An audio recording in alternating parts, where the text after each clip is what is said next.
Adefesio says, I confess that I ship you with the Joker now. And I'm feeling honestly very bad about this. Oh, look, it's time for another round of How Low Can Edward Go? And we've hit an all-time low, folks. Oh, I have something for this. Oh, where is it? Oh, quite apart from that psychotic bop bag already being mated for life like some hissing goose. Are you fucking kidding me? If he didn't beat my brains in when he realized how superior I am to him in every way, I'd beat my own in out of sheer boredom. Get out of here with that shit. Anonymous asks, why are you so pompous, Eddie? You claim that you possess an intellect far greater than that of the average man's.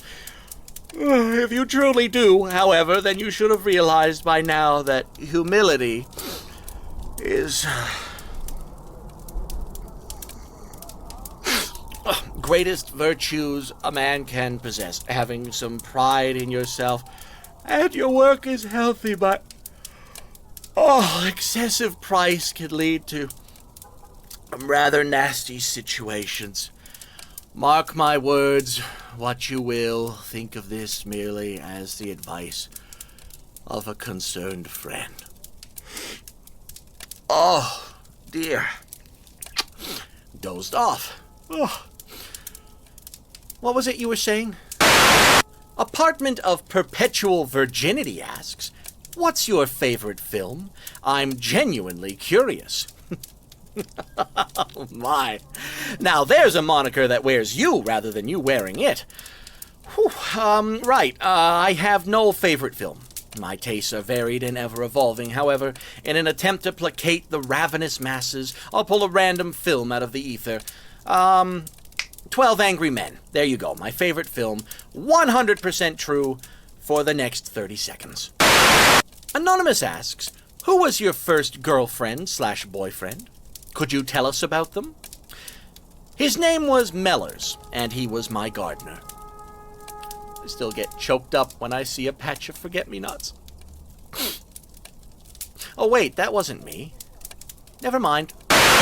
Roaring Twenties asks, how do you and the Rogues get your special outfits? Do you have to make them yourselves, or do you get others to make them for you? And Murderer Marv asks, who makes your custom-tailored suits, or do you make them yourself? And Pretty Serpentine asks, has anyone ever told you that your voice is amazing? I mean, well, yes, that's what I mean. Also, stupid question, but how many different styles of suits and masks do you have? I'm curious. And Anonymous asks, why that particular outfit, and did it have any interesting origins? And Mez19797 asks, where do you get your outfits? And are you hiring new hench people? And Anonymous asks, where do you get your clothes? Do you simply steal them? I assume there's more to it than that. And Lauren Worcestershire Sauce asks, I simply adore your wardrobe, if you don't mind me saying so. You're certainly one of the best dressed villains out there. Do you make your own clothes, or do you have a crack team of henches doing it for you? I imagine it isn't easy finding question mark print menswear in a department store. I don't give a rat's ass what anyone else does, but Cobblepot, Harvey Dent, and my illustrious self all go to the same tailor. It's not like it's difficult. The trick is to not be a D-list villain making costumes in your mom's basement. Burlap and straw. Honestly, some people have no pride. Elza Chan asks, hello, Mr. Riddler. I was just wondering, what is your opinion on Batman? He's a man who spends a lot of time in a big rubber suit, and all that entails. Anonymous asks, do you believe that there are varying degrees in types of intelligence? For example, someone is gifted in the arts and can create magnificent paintings, but cannot solve a simple math problem. Meanwhile, a great mathematician can't draw a straight line. Can these people be considered intelligent? And Valescope asks, do you agree with Gardner's theory of multiple intelligences? If so, do you value them all equally? Thank you. I consider intelligence to be retention of knowledge and application of said knowledge, a quickness, an edge, the way reasoning and comprehension are used to formulate new ideas and applications. It's not about how many facts you can cram in your head. Most anyone can do that. It's what you do with the data that counts. Of course, I make value judgments about intelligence. If everyone could say they were intelligent or find validation that they're some kind of genius, then these defining words are useless. That would ultimately make all brains equal, and they are absolutely not.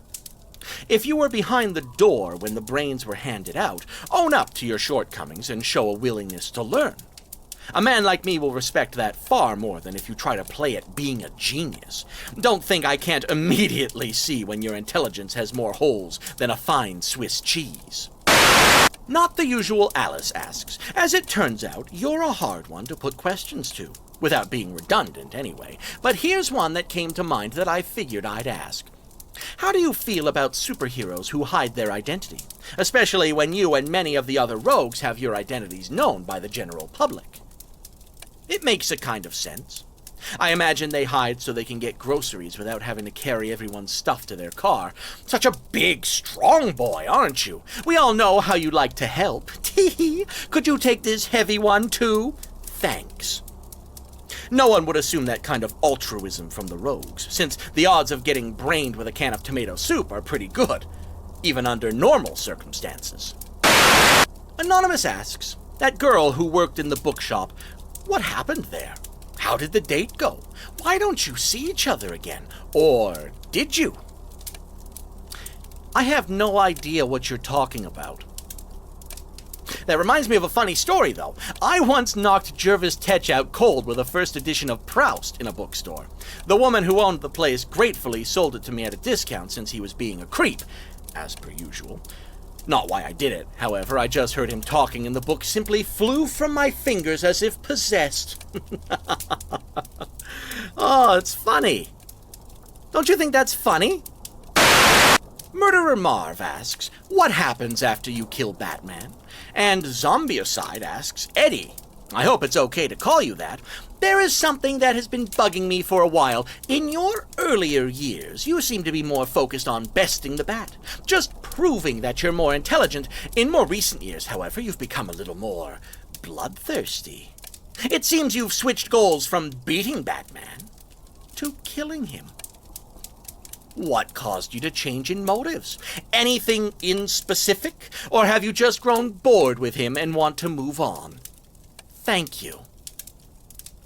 You'd have to give me an excellent reason to kill him, because playing games is far more fun. God, why would I want to kill him? The rogues would be stuck with the B team of heroes, or worse, reduced to squabbling amongst ourselves. Random chaos is fun, but complete mayhem gets boring very fast. And no, don't call me Eddie.